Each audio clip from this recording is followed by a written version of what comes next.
Ang simula ng kwento ay ipinakita sa isang eksena kung saan isang high school student na si Yomogi Asanaka ay katatapos lang sa kanyang trabaho. Pinayagan na siyang umuwi ng kanyang babaeng boss na may dilaw na buhok. Kinabukasan, habang pauwi siya mula sa paaralan kasama ang kanyang mga kaibigan, napansin nila ang isa nilang kaklase na si Yumi Minami, na nakaupo sa itaas ng floodgate. Kilala si Minami sa pagiging pabaya sa mga pangako. Samantala, sa ibang lugar, ang magpinsang sina Koyomi Yamanaka at Chisazo Kagawa ay nasa kanilang kwarto, walang trabaho si Koyomi at palaging nasa bahay. Habang si Chis na dapat ay nasa high school din ay nananatiling kasama nito. Pagbalik ni Yomogi mula sa eskwela, nakita niya sa ilalim ng tulay ang isang lalaking may kulay rosas na buhok na gutom at halatang pagod. Tinulungan niya ito sa pamamagitan ng pagbibigay ng sandwich. Matapos kumain ng lalaking parang isang gutom na oso, biglang hinawakan nito ang paa ni Yomogi at sinabing susuklian niya ang kabutihan nito. Ipinakilala niya ang sarili bilang Goma, isang kaiju user. Gusto ni Goma na makilala pa si Yomogi, pero bigla itong tumakbo palayo. Pagkalipas ng ilang oras, dumalo si Yomogi sa isang event kasama ang kanyang mga magulang. Samantala, humiling si Minami sa kanyang mga magulang na kumuha ng isang bagay mula sa kwarto ng kanyang yumaong kapatid na si Kano. Kinuha niya ang isang laruan at ipinasyang itago ito. Kinabukasan, habang papunta sa paaralan kasama ang kanyang mga kaibigan, napansin ni Yomogi na muling papalapit si Goma. Tumakbo siya papunta sa floodgate at laking gulat niya nang makita si Minami doon. Hinarap siya nito at niyaya siyang magkita pagkaraan ng klase. Nahihiya si Yomogi at sinabing may plano siya ngunit magiging libre na siya pagdating ng 8:00 PM kaya't nagkasundo silang magkita ng 9:00. Tinanong ni Minami kung narinig na niya ang mga chismis tungkol sa kanya, ngunit nagkunwaring wala siyang alam. Habang nag-uusap sila, nakita ni Yomogi na papalapit muli si Goma kaya't agad siyang tumakbo palayo. Kinagabihan, naghintay siya sa floodgate ng mahigit 40 minuto pero hindi dumating si Minami. Dumating si Goma at tinanong kung bakit siya naghihintay pa sa ganoong oras. Nang malaman ni Goma na hinihintay niya si Minami, nag-alok siyang hanapin ito. Nakita niya si Minami sa tulay at kinumpranta kung bakit niya pinaasa si Yomogi. Hindi makasagot si Minami, dahilan upang magsimulang magduda si Yomogi kung totoo nga ang mga chismis. Nagalit si Goma at pinagalitan si Minami. Dumating si Yomogi at nalaman ang katotohanan, wala talagang balak si Minami na makipagkita. Inamin ni Minami na nahihirapan siyang tuparin ang mga pangako. Habang nag-uusap sila, biglang lumitaw ang isang kaijo na gumagawa ng kaguluhan. Sinubukan ni Goma na gamitin ang kanyang kapangyarihan, ngunit wala itong epekto, nawala na pala ang kanyang kakayahan. Ngunit biglang kumislap ang isang aparato sa kanyang bulsa. Nang itutok niya ito sa langit, isang liwanag ang lumaganap. Naroon din sina Chis at Koyomi at nahila sila sa isang higanteng robot na tinawag na Dynazinen. Natagpuan nila ang kanilang mga sarili sa loob ng control chamber ng robot. Tanging si Goma lamang ang may alam kung paano ito patakbuhin. Ipinakita niya ang tunay na anyo ng robot, Dynarex, at pinasiklab nito ang kaiju hanggang sa matalo ito. Pagkatapos ng laban, bumalik sa normal na laki ang robot. Nagpasalamat si Goma sa kanilang lahat. Sinabi nilang wala naman silang ginawa, pero ipinaliwanag ni Goma na kinilala sila ng Dynazinen kaya ito gumana. Pinagpatuloy nila ang kanilang usapan, at sinabi ni Yomogi na hindi kailangang humingi ng tawad si Minami. Nagpakilala silang lahat sa isa't isa, pati si Chis. Tinanong ni Yomogi si Goma tungkol sa kaiju at Dynazinen. Ipinaliwanag ni Goma na ang kaiju ay kontrolado ng isang grupo na tinatawag na kaiju eugenicists, na tulad niya ay mga kaiju users rin. Ayon sa kanya, babalik pa ang mga ito kaya kailangan nilang mag-ensayo. Binigyan niya ang bawat isa ng bahagi ng Dynazinen at iniutos na magpakita kinabukasan. Tinanong ni Goma si Minami kung makikipagkita siya, at pumayag ito. Nang umalis na ang lahat, nag-isip si Goma kung bakit siya pinagkatiwalaan sa Dynazinen at kung ito ba ay isang kaiju. Kinabukasan, abala ang bawat isa. Nakiusap si Chis kay Koyomi na sumama siya sa training, at pumayag ito. Samantala, sinabihan ni Yomogi ang kanyang mga kaibigan na hindi siya makakasama dahil may pupuntahan siya. Napansin nilang abala na siya nitong mga nakaraan. Dinala ni Minami ng kanyang ina sa floodgate para makasama ang grupo. Samantalang nagtatrabaho si Yomogi at hindi dumalo sa training. Kaya nagtaka si Goma kung bakit siya wala. Sinilip niya si Yomogi sa bahay nito. Nagulat si Yomogi sa pagbisita ni Goma. Sumabay si Goma sa paliligo at hapunan ng pamilya. Tinanong ni Yomogi ang kanyang ina kung bakit pinapasok si Goma. Sagot nito, sinabi raw ni Goma na kaibigan siya ng anak niya. Maging ang ina ni Yomogi ay nag-alok pa na doon na matulog si Goma. Kinabukasan, maagang umalis si Goma matapos ayusin ang kama. Nang araw na iyon, nagkita sina Minami at Yomogi at nag-ensayo ng magkasama. Inactivate nila ang kanilang mga aparato, may pakpak si Minami, at parang sundalo naman ang kay Yomogi. Pinag-isa nila ang kanilang units at nakalipad, tinawag nila ang kombinasyon na Dino-Wing. Nagpunta sila sa lugar ng naunang laban upang suriin ang pinsala.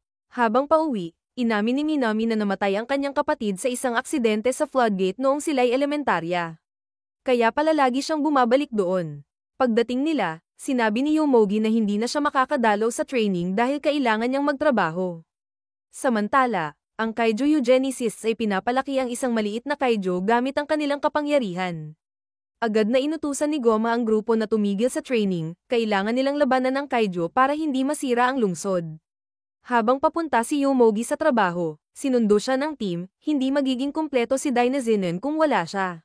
Sa laban, tinangka nilang sugurin ng kaiju ngunit ito'y agad na teleport sa likod nila at sinimulang patumbahin sila, kaya napilitan silang maghiwalay at umatake mula sa iba't ibang anggulo. Hindi pa marunong si Yomogi kung paano kontrolin ang robot dahil hindi pa siya nakakapagsanay, at halatang wala siya sa focus, pati tawag ng kanyang supervisor ay hindi niya napansin. Di nagtagal, natuklasan ni Koyomi na ginagamit ng kaiju ang mga pakpak nito upang mag-teleport.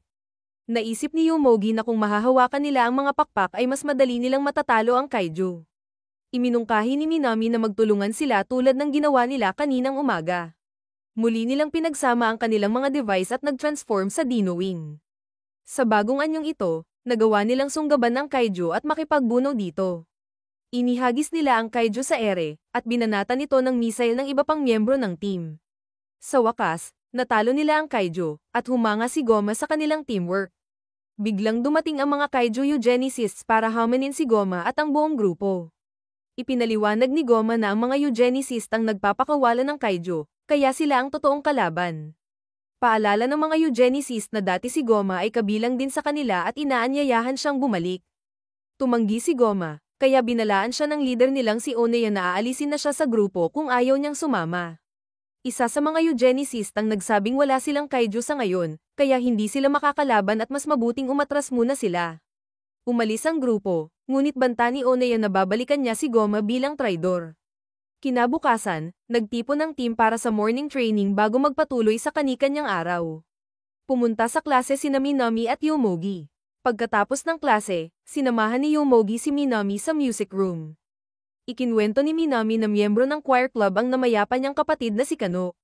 Kinausap nila ang advisor ng club, pero konti lang ang alam nito. Pinayuhan silang hanapin si Kane, isa sa mga kaibigan ni Kano. Pag-alis nila sa opisina, ibinahagi ni Minami kay Yomogi na namatay ang kapatid niya gabi bago ang isang recital 5 taon na ang nakalipas. Noon lang siya inimbitahan ni Kano sa isang performance, pero hindi na ito natuloy dahil sa trahedya. Samantala, habang nakikipagkwentuhan si Yomogi sa kanyang mga kaibigan, biglang lumapit ang isa sa mga eugenicist. Gulat ang mga kaibigan niya, sabay sabing lately, parang may mga kakaiba siyang kasama.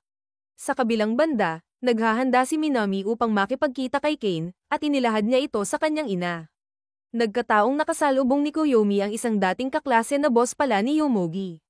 Tinanong siya nito tungkol sa love life niya at umamin si Koyomi na wala siyang asawa o kasintahan.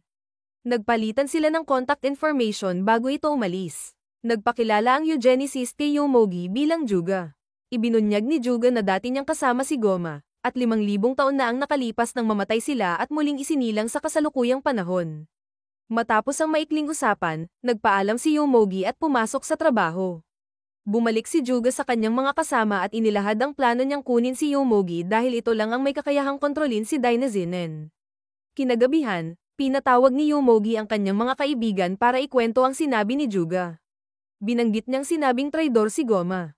Pero nagduda sila kung mapagkakatiwalaan ba talaga si Juga. Nagpunta sila sa ilalim ng tulay kung saan naninirahan si Goma upang linawin ang lahat. Nakita nila itong kumakain ng mga alimango. Umamin si Goma na tinraidor niya sina Juga at ang iba pa, dahil hindi niya matanggap na sumusunod sila sa kagustuhan ng mga kaiju. Pero tumanggi pa rin siyang ibunyag ang lahat ng dahilan. Naisip ni Yomogi kung baliw lang ba si Goma na gustong lumaban sa mga robot. Sa susunod na eksena, Nalaman ng team na may bagong kaiju sa Chiba.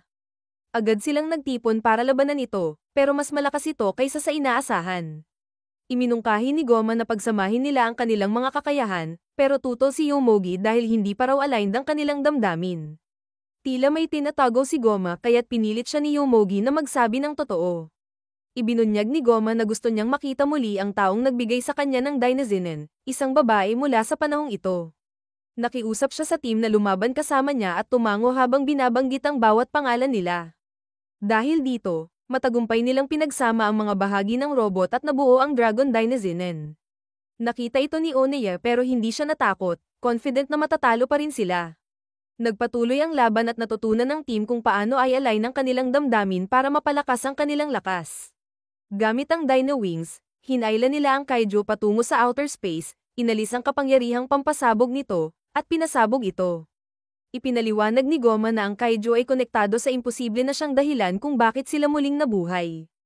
Nais pa rin niyang makilala ang taong nagbigay ng Dainazinen, at ang mga eugenicist ay muling nabuhay para sa parehong layunin. Pagkatapos, napansin ni Yomogi na hindi sumasali si Minami sa training. Tinanong niya si Goma kung nasaan ito at sinabi ni Goma na nagpapalon si Minami para makipagkita sa isang tao. Sa kabilang banda, nakipagkita na si Minami kay Kane, na nagbahagi ng ilang alaala tungkol kay Kano. Inilarawan niyang masayahin si Kano, na taliwas sa imahe ni Minami na tahimik ito at hindi pala kaibigan. Binigyan siya ni Kane ng ideya na hanapin si Yorita, na may mga video ni Kano. Habang nasa trabaho si Yomogi, sinabihan siya ng kanyang boss na baka gusto na niyang ligawan si Minami. Samantala, ikinagulat ng ina ni Minami ang ginagawa ng anak niyang mag-isa at tila seryoso sa paghahanap ng katotohanan tungkol sa kapatid. Dumating si Goma sa bahay ni Yomogi upang bumisita. May sakit si Yomogi kaya pinayuhan siyang huwag muna mag-training. Sa susunod na eksena, dumating sa paaralan si Shizumo, isa sa mga eugenicist, at nag-enroll sa parehong klase ni Yomogi at Minami. Nabigla si Yomogi sa pangyayari. Pinaupo si Shizumo sa likod ni Minami. Matapos ang unang klase, nilapitan sila ni Shizumo at tinanong tungkol sa Dainazinen. Tumanggi silang magsalita kaya't sinabi ni Shizumo na wala siyang balak lumaban at nais lang makipagkaibigan habang nasa paaralan. Nagdebate si Minami at Yomogi kung dapat ba nilang sabihin kay Goma. Sa huli, kinausap nila si Shizumo, at ipinaliwanag nitong hindi nila nililikha ang kaiju, ito ay bunga ng kagustuhan ng tao. Layunin daw ng mga eugenicist na lumikha ng mundong kailangan ng kaiju. Naputol ang usapan nang dumating si Goma sa eskwelahan at galit na tinanong kung ano ang ginagawa ni Shizumo doon. Kalma lang na sinabi ni Shizumo na gusto lang niyang magkaroon ng mga kaibigan. Tinangka siyang harapin ni Goma pero inawat siya ng mga gwardya ng eskwelahan. Nang malaman ng mga kasama ni Shizumo ang ginawa nito, nagduda sila sa katinoan niya at nagtanong kung may plano ba talaga ito, lalo na't kaya niyang marinig ang boses ng kaiju. Kinabukasan, sinabi ng ina ni Yomogi na dapat siyang manatili sa bahay dahil may sakit pa siya. Ngunit tila hindi pa rin handa si Yomogi na sumuko. Gayunpaman, nararamdaman ni Yomogi na kailangan niyang sundin si Goma. Nalaman ni Goma at ng natitirang miyembro ng koponan ang tungkol dito. Nagbabala si Kuyomi na sila ay mapapahamak kung biglang lumitaw ang isang kaiju habang hindi pa kaya ni Yomogi na lumaban. Inutusan ni Goma si Minami na bisitahin si Yomogi, dahil siya ang dahilan kung bakit nagkasakit ito matapos iwan sa ulan. Samantala, natagpuan na ng mga kaiju eugenicists ang isang kaiju na handa na nilang buhayin. Dumating si Minami sa bahay ni Yomogi dala ang ilang regalo, ikinagulat ito ni Yomogi.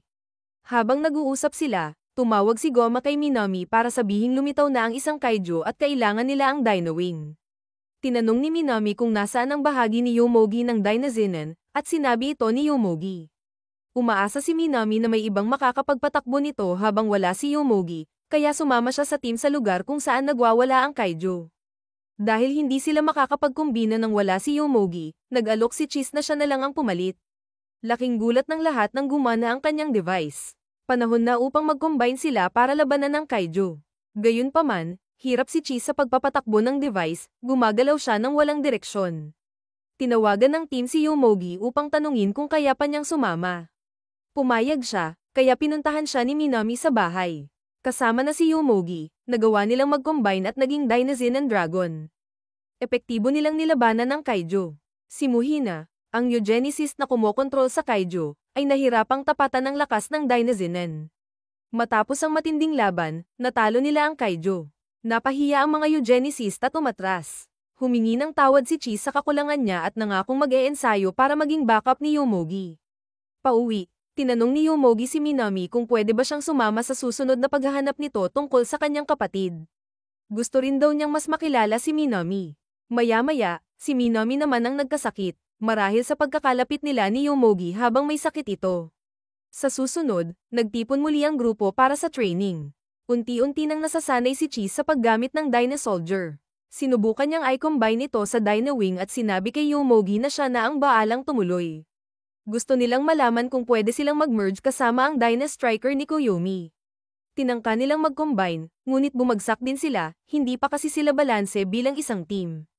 Isa-isa silang umalis pagkatapos ng pagsubok. Sinabi nila kay Goma na may kanya-kanya silang kailangang asikasuhin. Si Minami ay nakipagkita kay Yorita, na nagbigay sa kanya ng mga video ng kapatid niyang si Kano, mga video na hindi mo basta-basta makikita kahit saan. Samantala, si Koyomi naman ay nakipagkita kay Inamoto, ang boss ni Yomogi.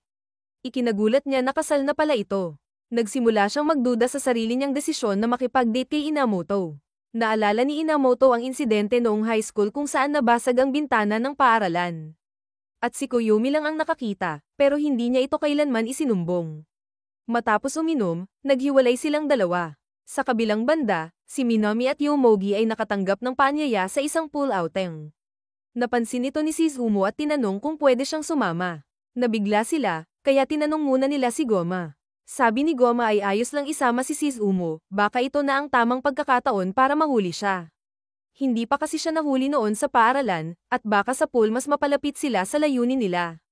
Dumating ang buong team sa pool, at pinaalala ni Goma na umakto silang normal para hindi magduda si Shizumo. Biro pa niya, magpanggap sina Minami at Yomogi na magkasintahan. Habang naglalakad si Shizumo sa poolside, sinubukan siyang habulin ni Goma pero nadulas sa basang sahig. Sumama na lang si Shizumo sa kanila para magsaya. Habang nag-e-enjoy ang lahat, patuloy pa rin ang tangka ni Goma na hulihin si Shizumo, pero laging pumapalpak, nahuhulog siya sa pool o nadodulas. Sa kalaunan, nanghina si Goma at bumagsak sa hot bath.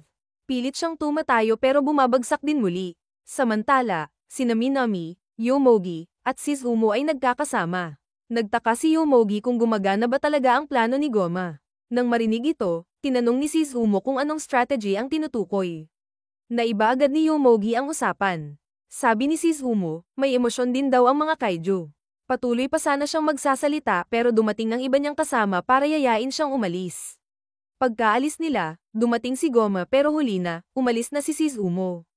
Bigla namang narinig nila ang ingay ng panibagong kaiju at nalaman nilang muling nag-activate ang mga eugenicist. Wala nang panahon para magbihis, kaya't nag-transform sila bilang Dynazinen habang naka-swimsuit pa rin. Habang tumatakbo si Yomogi, inakala niyang naiwan si Cheese, pero laking gulat niya na andan lang ito sa likod. Dumating sila sa lugar ng labanan at sinubukang mag-combine para talunin ang kaiju. Pero hinarang sila ni Shizumo. Sa gitna ng laban, nag-combine sina Yomogi at Koyomi para maging Dyna-Soldier Striker. At binuo nila ang isang malakas na atake na bumawas sa lakas ng kaiju. Pagkatapos, nag-combine muli ang buong team para sa mas malakas na anyo. Pinaputok nila ang Flaming Breath Attack, pinasabog ang kaiju. Galit na galit si Oneya dahil natalo na naman sila ni Goma, pero naniniwala siyang mananalo siya sa susunod. Pagkatapos, nagpunta ang buong team sa isang talon para mag-enjoy, dahil naistorbo ang huling swimming session nila. Sa kabilang banda, si Oneya at ang mga ka-teammate niya ay nasa ibang pool para mag-relax din. Kalaunan, nagpa siya sina Minami at Yomogi na bisitahin ng isang taong may alam tungkol kay Kano. Ibinunyag ng lalaking ito na ayon sa mga chismis, hindi raw pinatay si Kano kundi nagpakamatay. Babala niya, baka chismis lang iyon, pero tila may katotohanan base sa ibang impormasyon. Ikinwento rin niyang nagsimulang dumanas ng problema si Kano nang makipagrelasyon ito kay Futaba Senda, ang vice president ng choir club. Popular si Futaba sa mga babae at maraming may gusto sa kanya. Nang maging sila ni Kano, nagsimulang mainis ang ibang babae sa kanya at tila naging biktima siya ng pambubuli. Walang matibay na ebidensya, pero mukhang may katotohanan. Nangako ang lalaki na ibibigay lahat ng videos niya kay Minami para masuri pa ito. Ikinwento naman ni Minami sa team ang progreso ng kanyang investigasyon, at humanga si Goma. Samantala, Pinaplano na ng mga eugenicist na pabagsakin si Goma at ang kanyang grupo. Pero binalaan sila ni Shizumo na huwag magpadalos-dalos. Naniniwala siyang baka lumalabas ang mga kaiju dahil sa presensya ng Dainazinen. Kaya gusto pa niyang alamin ang totoo. Sa huli, nakita nating muli si Koyomi na umiinom kasama si Inamoto. Pinag-uusapan nila ang high school days nila. Dumating ang asawa ni Inamoto na si Arata, at agad na naramdamang naiitsapwera si Koyomi. Umalis siya at naalala ang payong na naiwan. Pero sa kanyang pagtingala, nakita niyang nakatitig sa kanya si Muhina, gulat na gulat siya. Nilapitan siya ni Muhina at sinabing gutom na siya, yayain niya si Koyomi kumain. Nag-inuman sila at nagkwentuhan. Ikinwento ni Koyomi ang inis niya kay Inamoto, imbes na maglabas ng saloobin tungkol sa kasal nito, isinama pa ang asawa. Tinanong niya kung ano nga ba ang tunay na intensyon nito. Sabi ni Muhina, pareho raw sila ni Koyomi, parehong walang direksyon o nangyayari sa buhay. Samantala, si Minami ay nanonood ng mga video kung saan nakita niya ang grupo ng mga babae na pinagtitripan ang kanyang kapatid. Hindi man ito delikado, may halong pahiwatig ng pambubuli. Sa kabilang dako, nalalasing na si Koyomi habang kasama si Muhina. Naawa si Muhina sa kanya habang hawak-hawak nito ng pabaya ang kanyang Dyna Striker sa labas. Kinabukasan, napagtanto ni Koyomi na nawawala ang kanyang Dyna Striker. Kasama si Cheese, pumunta sila kay Goma para ipaalam ang nangyari. Pinagalitan sila ni Goma sa pagiging pabaya. Gusto niyang malaman kung paano nawala iyon, ngunit hindi maalala ni Koyomi dahil sobrang lasing siya. Kalaunan, naalala niya na si Muhina ang kumuha nito. Samantala, pinagdedebatihan ng mga eugenicists kung anong gagawin sa nakuha nilang bahagi. Iminungkahi ni Shizumo na ibalik ito upang magamit sa negosasyon kay Goma. Sinimulan ni Goma ang pagsubaybay sa nawawalang bahagi, na siyang ikinatuwa ni Cheese, excited siyang salakayin ang base ng kalaban. Sa paaralan, sinabi ni Minami kay Yomogi na napanood na niya ang mga pribadong video ngunit hindi pa siya handang ibahagi ang detalye dahil hindi pa niya ito lubos na naiintindihan. Nag-alok si Yomogi ng tulong pero tinanggihan siya ni Minami at lumayo.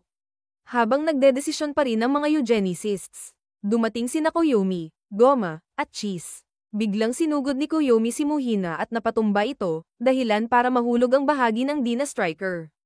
Agad itong kinuha ni Goma at pinaandar, dahilan para mapuno ng enerhiya ang buong silid. Ngunit bago pa niya mapatamba ang mga eugenicists, nakatakas ang mga ito sa huling sandali. Maya-maya, nakita ni Shizumo si Minami na malalim ang iniisip. Tinanong niya ito kung anong problema pero tumanggi si Minami na magbahagi. Sinabi ni Shizumo na hindi siya makikialam sa personal na buhay ni Minami. Nanghinayang si Minami, pero sinabi ni Shizumo na ayos lang siya kung sino siya. Pagkaalis ni Shizumo, dumaan siya sa tulay kung saan sumunod si Yomogi kay Minami. Biglang lumitaw ang isang kaiju na tila nahihirapan. Nag-team up sina Muhina at Oneya para buhayin ito, dahil ayon kay Shizumo, may espesyal na dahilan kung bakit ito naroon, dalawa ang kailangan para makontrol ito. Agad dumating ang grupo ni Goma, pero nahirapan silang labanan ng kaiju. Hindi umuobra ang kanilang mga taktika. Papalapit na ang kaiju para tapusin sila nang biglang bumagsak mula sa langit ang isang higanteng nilalang. Nagulat ang lahat, agad nitong sinugod at pinabagsak ang kaiju sa bilis at lakas nito. Iminungkahi ni Shizumo na iwanan na nila ang kaiju dahil mukhang sisirain ito ng bagong robot. Sa tulong ng kanilang kontrol, naglaho sila kasama ang kaiju. Ngunit pagkatapos noon, sinugod ng bagong robot si Goma. Akala nila kakampi ito, pero bigla silang inatake. Pinabagsak sila ng robot at agad ding naglaho. Napagtanto ni Goma na sira ang Dainazinen at kailangan ito ng ayusin. Hinati niya ang grupo, ang ilan ay maghahanap mula sa himpapawid, ang iba naman ay maghahanap sa lupa. Samantala, nakita ni Koyomi si Arata, ang asawang lalaki ni Inamoto, na lasing at mukhang nawawala sa sarili. Balak sanang balewalain ni Koyomi pero tinulungan niya rin kalaunan. Kinagabihan, sinuspinde muna ni Goma ang paghahanap dahil hindi nila matunton ang kaiju. Niyaya niya sina Minami at Yomogi na kumain. Pagkatapos kumain, dumating si Cheese at nagtanong kung nasaan si Koyomi. Sabi ni Goma, umalis ito nang hindi nagpapalem. Nagpasya silang magpuyat para abangan ang kaiju. Nagtagpo muli si Koyomi sa grupo. At biglang dumating ang lalaking may puting buhok kasama ang isang babae, sila ay kinatawan ng Grid Knight Alliance. Ipinakilala ng babae ang sarili at ang kasama niyang lalaki. Si Knight ang tawag sa lalaki, at ipinaliwanag niyang layunin nilang protektahan ang mundo mula sa kaiju. Madalas siyang nagtatransform sa purple na robot na nakita nila dati. Akala raw niya Kaiju ang Dynezinen kaya niya inatake, pero ngayon alam na niyang hindi ito kalaban at mas makabubuting magtulungan na lang sila. Naglabas ng tube ang babae, tawag niya rito ay fixer, para ayusin ang Dynezinen, pero pinigilan siya ni Goma, hindi pa siya handang makipagtulungan. Umalis ang Grid Knight Alliance, ngunit naiwan ang ideya na baka kailangan talaga nila ang tulong. Sa mga sumunod na araw, nagkita ulit sina Yomogi at Minami. Nakita ni Yomogi na naglalaro si Minami ng isang laruan mula sa kwarto ng kanyang kapatid na si Kano. Sinabi ni Minami na hindi siya pinapahawak doon dati. Noon ay close sila, pero unti-unting lumayo habang lumalaki. Nalungkot siya sa video kung saan nakita niyang masaya ang kapatid, dahil bihira itong ngumiti sa bahay. Nagtaka siya kung bakit parang masaya si Kano pero nauwi sa malagim na kapalaran. Naiyak si Yomogi sa kwento ni Minami, kahit hindi naman niya kilala si Kano. Nagulat si Minami na ganito ang reaksyon niya. Pinapunas niya ang luha nito, sabay sabing malalaman din nila ang buong katotohanan. Tumayo si Yomogi para kumuha ng ice cream, at sumama si Minami. Kinagabihan, binuksan ni Cheese ang palad niya at ipinakita ang isang puting bato na matagal na niyang hawak mula pa noong simula ng kwento, pinulot niya iyon sa sahig. Kinabukasan, gin-icing ni Goma si Yomogi, lumitaw na naman ang Kaiju. Kahit sira pa ang Dynezinen, napilitan silang gamitin ito. Sa laban, nahirapan sila sa lakas ng Kaiju. Nanunood si Knight mula sa malayo at nag-transform muli sa kanyang robot form. Sa una, tumanggi si Goma sa tulong, pero kalaunan, ginamit ng kasama ni Knight ang nag-iisang fixer upang ayusin ang Dynezinen. Sa wakas, magkasamang lumaban sina Dynezinen at Knight at natalo ang Kaiju. Sina Oneya at Muhina ay tumanggap ng pagkatalo ngunit hindi nawalan ng pag-asa na pabagsakin si Gomez sa susunod. Pagkatapos ng laban, ipinakilala ng kasama ni Knight ang sarili bilang second. Nagpasalamat si Gomez sa pag-ayos ng Dynezinen. Nang magkakanya-kanya na ang mga miyembro ng grupo, sinabi ni Minami na gusto pa niyang imbestigahan si Kano, at gusto niyang sumama si Yomogi, pumayag ito. Habang naglalaro ang ilang bata sa paligid ng isang lumang Kaiju na akala nila'y patay na, bigla itong gumapang palayo. Sa kabilang banda, natutulog si Goma sa ilalim ng tulay nang gumapang ang Kaiju sa kanyang mukha at damaykit dito nang hindi niya namamalayan. Samantala, nagtungo sina Minami at Yomogi sa kumpanyang dating pinagtatrabahuhan ni Futaba. Umaasang makakuha ng impormasyon, ngunit sinabi sa kanila na hindi na ito nagtatrabaho roon, at hindi rin maibibigay ang kanyang contact info dahil sa mga batas sa privacy. Sa isang malawak na parang, nag-iisa si Koyomi. Habang nakatitig sa malayo, naalala niya ang isang pangyayari ilang taon na ang nakalipas, nakakita sila noon ng isang malaking halaga ng pera, at iminungkahi ni Inamoto na itago na lang nila ito. Ngunit imbes na makihati sa pera, tumakbo si Koyomi at iniwan si Inamoto. Bigla siyang nakatanggap ng tawag mula kay Cheese, may emergency raw kay Goma. Tumanggap din ng parehong tawag sina Minami at Yomogi. Nagtagpo silang lahat sa lugar ni Goma, at laking gulat nila nang makita ang isang marka ng Kaiju sa mukha nito. Ipinaliwanag ni Goma na inatake siya ng isang Kaiju, ngunit hindi nila ito makita. Malinaw na may Kaiju na palihim na ginagamit ang kanyang kapangyarihan habang nagtatago. Binigyang babala ni Goma ang grupo, dapat silang mag-ingat sa paghahanap. Kung hindi ay baka matulad sila sa sinapit niya. Makalipas ang ilang minuto, natagpuan ni Yomogi at Minami ang Kaiju. Dumating si Goma at iginiit kay Yomogi na dapat niya itong tapusin. Ngunit pinigilan siya ni Yomogi, sinabing hindi naman mapanganib ang Kaiju hanggat hindi ito ina-activate ng mga eugenicist. Ang tanging kasalanan lang nito ay ang pag-iiwan ng makukulay na marka, kabilang na ang nasa mukha ni Goma.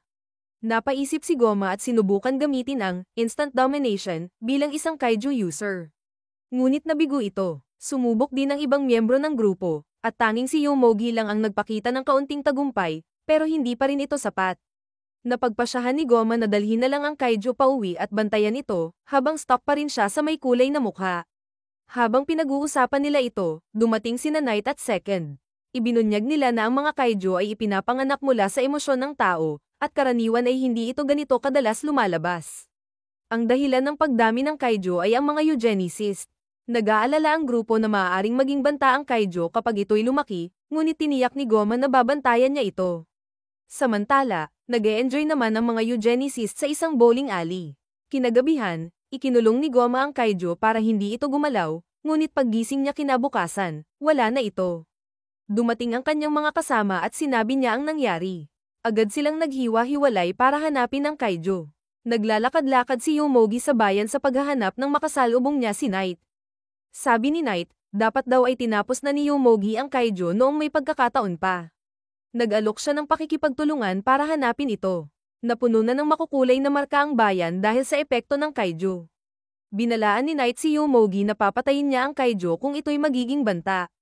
Bigla namang tumawag si Goma, natagpuan na raw nila ang Kaijo at malaki na ito. Malinaw na ito ay gawa ng mga eugenicists. Inactivate ng team ang Dinozenon para labanan ang Kaijo, pero hindi sila makaputok ng missiles dahil nasa lungsod sila at maraming sibilyan. Naisip nilang ilabas muna ito sa lungsod bago harapin. Tinangka ni Koyomi na akitin palabas ang Kaijo, pero pinagtatawanan lang siya nito. Habang unti-unting nasisira ang mga gusali, hindi na nakatiis si Knight at sinabing sasama siya kay Yomogi sa paglaban sa Kaijo. Nagsanib puwersa sina Knight at Yomogi. Inutusan ni Knight si Yomogi na patamaan ang Kaijo.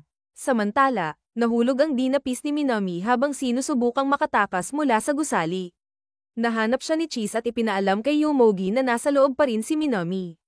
Tumawag si Yomogi kay Minami, at sinabi nitong nahulog ang kanyang dinapis. Lumipad ang Kaijo sa tuktok ng gusaling kinaroroonan ni Minami, inilalagay siya sa panganib. Ginamit ni Yomogi ang instant domination, at sa pagkakataong ito, gumana ito. Labag man sa kalooban, pinaputok niya ang apoy at tinapos ang Kaijo. Pagkatapos ng laban, tila nalungkot si Yomogi, ngunit pinayapa siya ni Goma, Kaijo lang naman yun. Samantala, nagsimulang kumalat ang puting substansya na nasa kay Cheese. Kinabukasan, nagising si Cheese sa kanyang kwarto at natuklasan ng isang Kaijo na bigla na lang lumitaw. Para bang kaya niyang kontrolin ang robot, na pinangalanan niyang Goldburn. Mukhang ito ay nagmula sa puting substansya. Ang iba sa grupo ay nagplano ng pumunta sa karnabal. Ayaw sana ni Yomogi, pero nang malaman niyang interesado si Minami, nagbago ang isip niya. Habang pinag-uusapan ni Cheese at Koyomi kung posible nga bang may mapayapang Kaijo, biglang gumalaw ang Kaijo na itinatago ni Cheese sa loob ng kahon. Pinipigilan niya ito at muling isiniksik sa kahon. Pagkatapos, lumapit si Cheese kay Goma at nagtanong, tatapusin niyo ba kahit ang isang Kaijo na walang ginagawang masama? Sumagot si Goma ng, oo, kaya natakot si Cheese. Naisip niyang kailangang ipakita sa grupo na walang banta si Goldburn. Habang bitbit ang kahon sa ilalim ng tulay, biglang sumabog palabas si Goldburn at lumaki.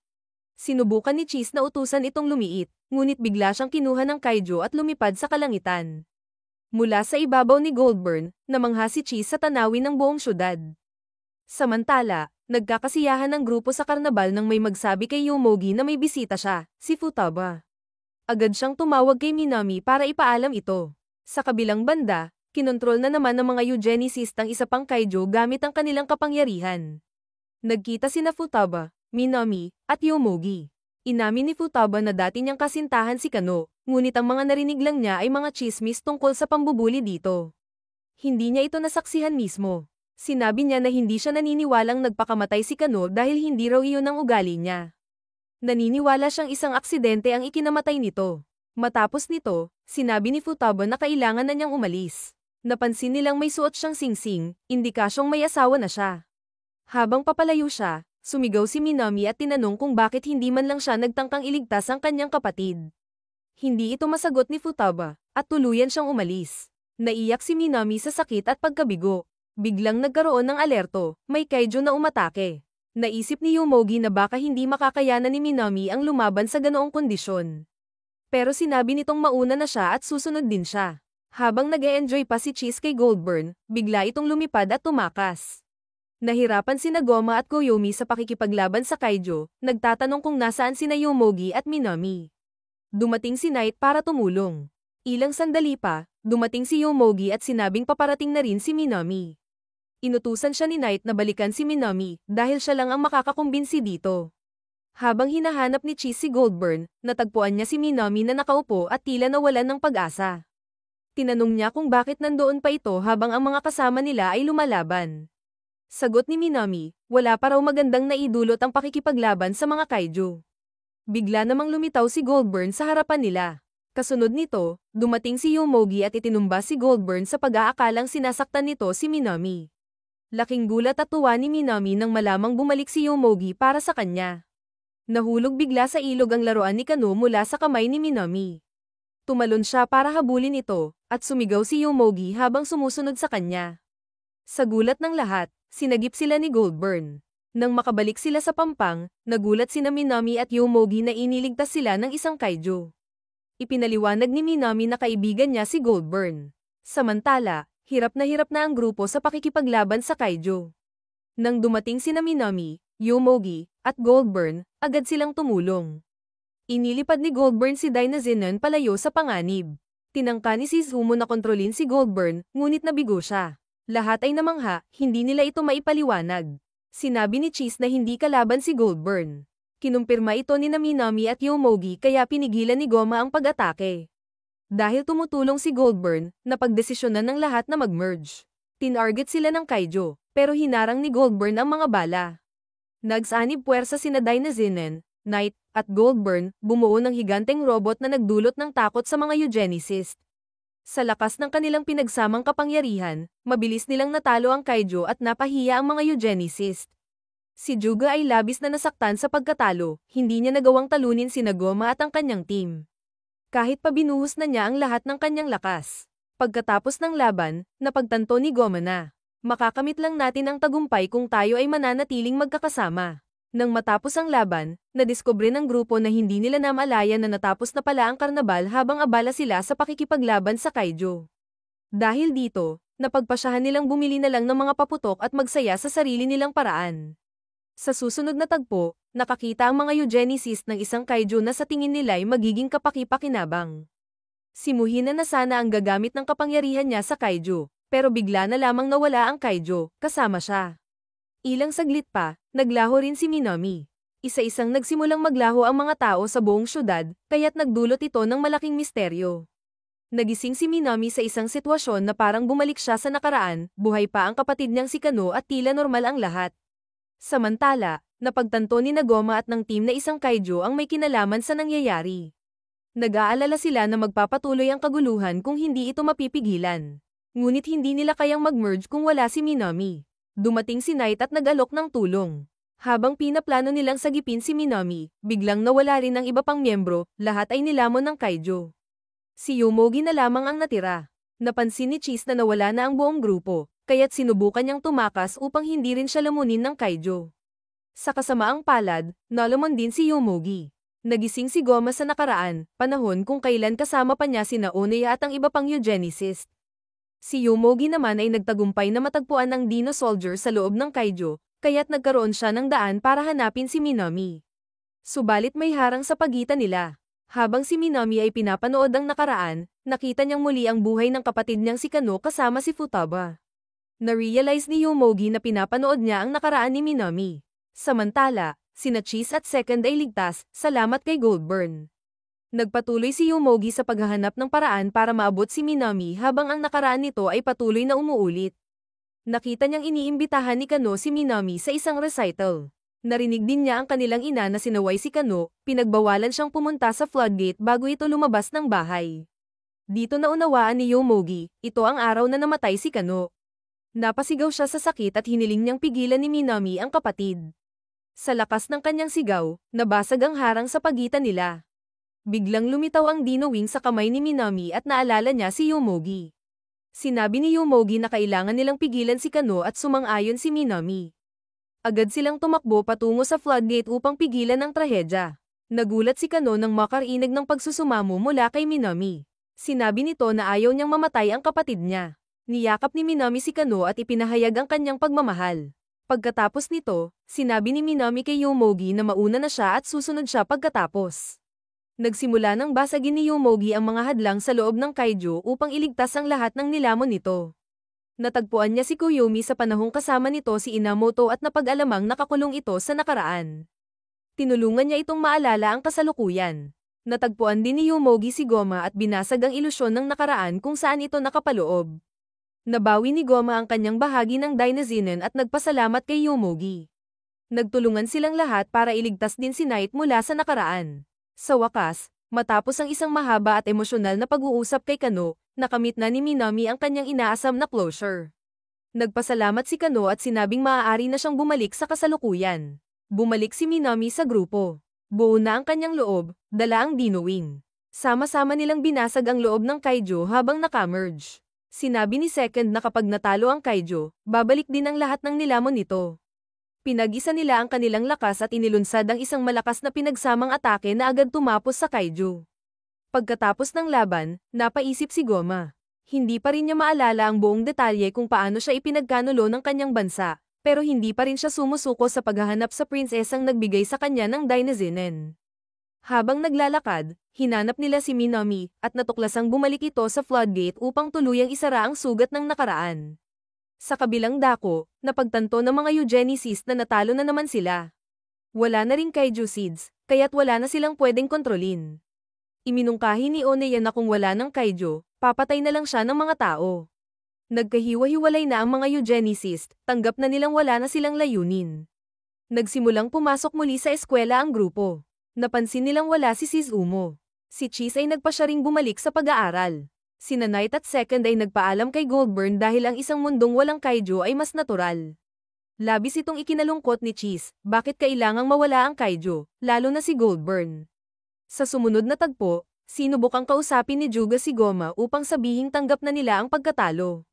Ngunit sinuntok siya ni Goma. Walang anuman daw na pwedeng sabihin si Juga para baliktarin ang lahat. Sina Minami at Yomogi ay dumaan at pinigilan si Goma sa pagsuntok muli. Umalis si Juga, sinabing wala namang nagbago. Pagkaalis niya, nagulat sina Minami at Yomogi nang marinig kay Goma na wala ng kaiju. Tinanong nila kung bakit siya nagkakaganon. Inamin ni Goma na inakala niyang makikita niya ang prinsesa pagbalik niya, pero ang mga eugenicist ang unang nagising.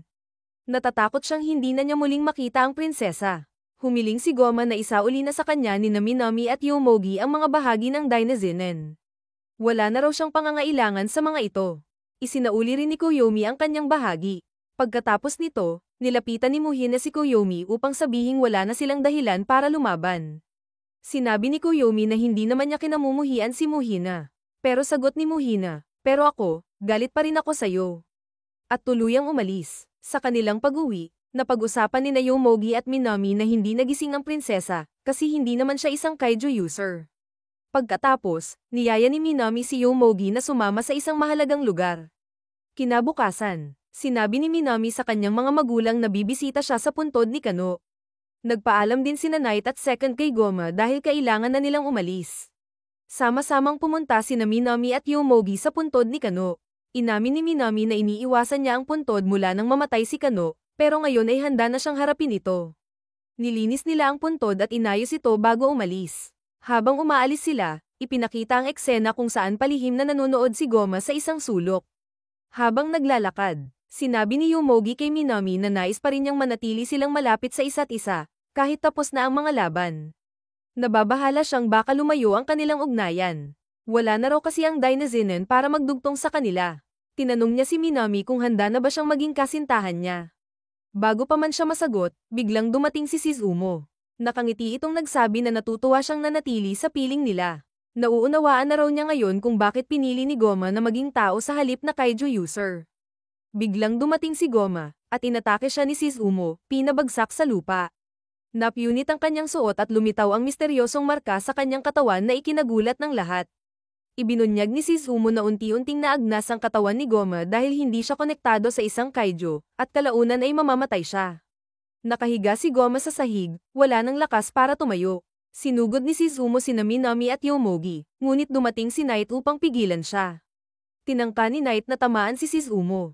Pero mayroong kalasag sa paligid ng katawan nito. Mas malakas pala si Shizumo kaysa sa pinapakita niya. Lumalabas na may tinatagong kaiju si Shizumo sa loob ng sarili niya. Nag-transform siya bilang isang kaiju, ikinagulat ng lahat. Naramdaman ni Goldburn ang panganib at agad na rumesponde upang labanan si Shizumo. Nais gamitin ni Goma ang Dainazinen, ngunit sinabihan siyang wala siya sa tamang kalagayan para gawin ito. Sinabi ni Knight na siya na ang bahala kay Shizumo basta't makakakambine siya kay Goldburn. Ang pinsalang dulot ni Shizumo ay mas malaki kaysa sa anumang kaguluhang ginawa ng mga naunang kaiju. Sa labanan, dehado sina Knight at Goldburn, malinaw na nang ibabaw si Shizumo sa buong lungsod. Muling napabagsak si Goma at tila mamamatay na. Kinuha ni Second ang isang aparato upang maibsan ang sakit ni Goma. Hindi ito lunas, pero makakatulong para gaman ang kanyang pakiramdam. Nabigla ang ibang kaiju eugenicists nang makita ang kaiju na nagwawala sa lungsod. Nagtaka sila kung saan ito nanggaling dahil wala na dapat kaiju. Doon nila napagtanto, si Shizumu mismo ang kaiju. Sina Oneya, Muhina, at Juga ay agad na nagtanong kay Shizumu kung pwede silang sumama. Inabsorb ni Shizumu ang tatlo at naging mas malakas pa. Para lang laruan kung hampasin niya sina Knight at Goldburn. Nagawa ni Goma na makapagsalita at humingi ng tawad sa grupo dahil nadamay sila sa gulo ng mga kaiju user. Sinabi niyang konti na lang ang natitirang oras niya at gusto niyang malaman nila ang damdamin niya bago siya mamatay. Sabi ni Yumogi na tigilan na niya ang mga malulungkot na salita. Nais ni Goma na ipadala ang mensahe niya kay Koyomi, ngunit iginiit ni Yumogi na dapat siya ang magsabi nito sa sarili niyang mga salita. Nagpatuloy ang pananalasa ni Shizumu sa lungsod, at naghiwalay pa si Knight at Goldburn mula sa kanilang kombinasyon. Nagpasya sina Yumogi at Minami na lumaban na rin, at sinabihan si Second na bantayan si Goma habang wala sila. Pagkaalis nila, sinubukan ni Goma na tumayo muli, alam niyang responsibilidad niyang labanan ang kaiju. Pinipigilan siya ni Second at sinabing huwag pilitin ang sarili dahil sobrang hina na niya. Samantala, si Koyomi ay hirap makarating sa grupo, nadaanan ng maraming pagsubok. Sa huli, nakarating si Yumogi sa Dine Soldier at nailigtas si Minami. Sa oras na muntik nang tapusin ni Shizumu si Goldburn, dumating si Koyomi at pinigil ang atake. Matindi ang mga suntok ni Koyomi, hindi siya nagpapatalo. Sa oras na iyon, dumating rin si Goma. Mahina na siya pero tumanggi siyang pabayaan ang grupo na mag-isa sa labanan. Pinagsama-sama ng grupo ang kanilang lakas upang talunin ang pinakamalakas nilang kalaban. Sa matinding sagupaan ng tao laban sa kaiju users, sinisi ng mga eugenicists si Goma at tinawag siyang traidor. Gusto nilang lipulin ang sangkatauhan, pero hindi sumang-ayon si Goma. Habang tumitindi ang laban, sinubukang muli ni Yumogi ang kanyang instant domination skill. Lumayo siya sa grupo, gumawa ng galaw, at pansamantalang nawalan ng focus ang kaiju. Doon ibinuhos ng grupo ang lahat ng atake nila. Nagpalitan ng malalakas na atake ang dalawang panig, pero nanaig ang Dine-Zinen strike. Nasira ang kaiju at ang mga eugenicist. Unti-unting nawala ang buhay ni Goma, at naubos rin ang enerhiya ng Dine-Zinen, na ngayoy mapatla at tila scrap metal na lang. Nagpasalamat si Goma sa grupo at sinabi kung gaano sila kahalaga sa kanya. Inilabas sila mula sa Dine-Zinen, na ngayoy tila isang tambak ng bakal. 3 buwan nang lumipas, dinalaw ng grupo ang bahay ni Goma sa ilalim ng tulay bilang pag-alala sa kanya. Dinala ni Knight at Second si Goldburn at ang mga bahagi ng Dine-Zinen sa ibang mundo. Nagpaalam si Cheese kay Goldburn at inaming siya lamang ang naging tunay niyang kaibigan. Kalaunan, nalaman natin na nakahanap ng trabaho si Koyomi sa tulong ni Arata. Napansin ni Cheese kung gaano ka-weird tignan si Koyomi sa suit. Sa susunod na eksena, hinahanap ng mga miyembro ng club si Minami. Nagboluntaryo si Yumogi para hanapin siya. Natagpuan niya si Minami na mukhang nahihiya, at sinabi nitong hawakan siya at samahan siyang bumalik sa club. Habang hinahawakan ng kamay ni Minami, naalala ni Yumogi ang sinabi ni Shizumu tungkol sa potensyal niya na kontrolin ang kaiju, isang kakayahang hindi niya ginamit. Napagtanto niyang hindi niya kailanman tunay na naintindihan ng kaiju, kaya hindi niya ito ipinilit. Pagkatapos alalahanin ang lahat, hinawakan ni Yumogi ang kamay ni Minami at dinala siya pabalik kung saan naghihintay ang lahat.